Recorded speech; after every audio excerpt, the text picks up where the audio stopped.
Hi, I'm Allison with Flick Direct, and I am here with Sebastian Maniscalco to talk about my father. Yeah. Hello, how are you? I'm great. Thanks for being here. Thank you for being here. What made you think that a movie about your dad would be interesting?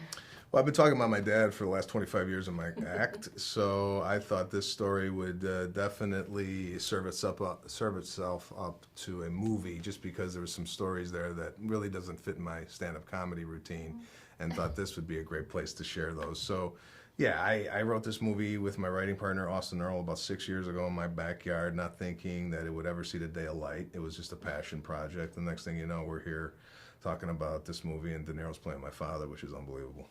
Yeah. What did Austin bring to the script? So Austin and I kind of live similar lives in the fact that he married a woman from a better cut of cloth. He married a woman who is upper class, wealthy, so did I.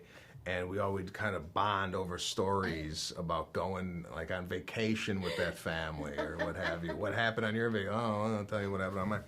So that's kind of where we had this shared experience. Plus, ironically enough, when I met him, he had a Vespa, I had a Vespa. It was just one of these... You had a Vespa? I had a Vespa. I had to get rid of it when I had kids because I didn't want to die and leave my kids without a father.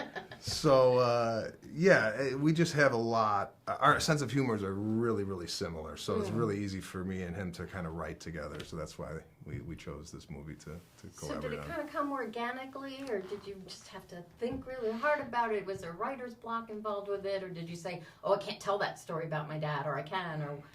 Yeah, I never tell anything that's like a deep, dark secret in a movie or my act. I never put the people in my life in those positions where they feel awkward or uncomfortable. And no, there was not a lot of writer's block. It came very natural to us.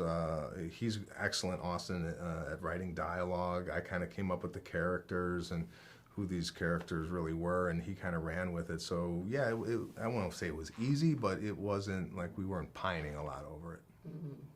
Let's talk about De Niro.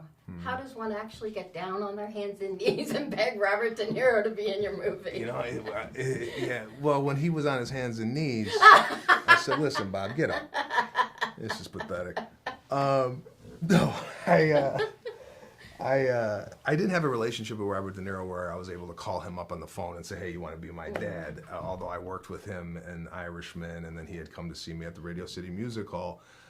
Paul Weitz, who's a producer on the film, worked with Bob a couple times prior and got him the script. He really enjoyed it. He wanted to read it out loud with a group of actors, which we did in New York City.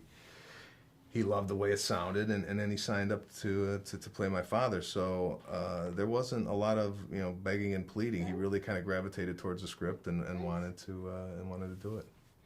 So, last fun question. You have kids now. If they were to write a movie about you, what would that look like? Well, they're 6 and 3 years old, so I don't exactly know. A lot of pictures, stick figures. Yeah. No, but I don't know exactly.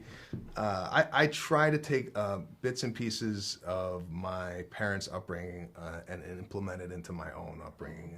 For example, chores and trying to teach kids responsibility, and nothing comes easy.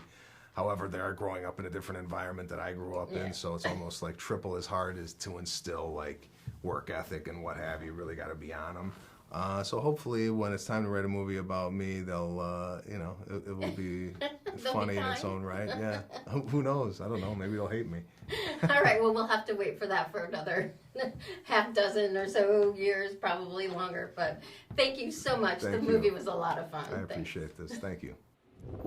Hit like, smash subscribe, and get notified for when our reviews, interviews, and news go live.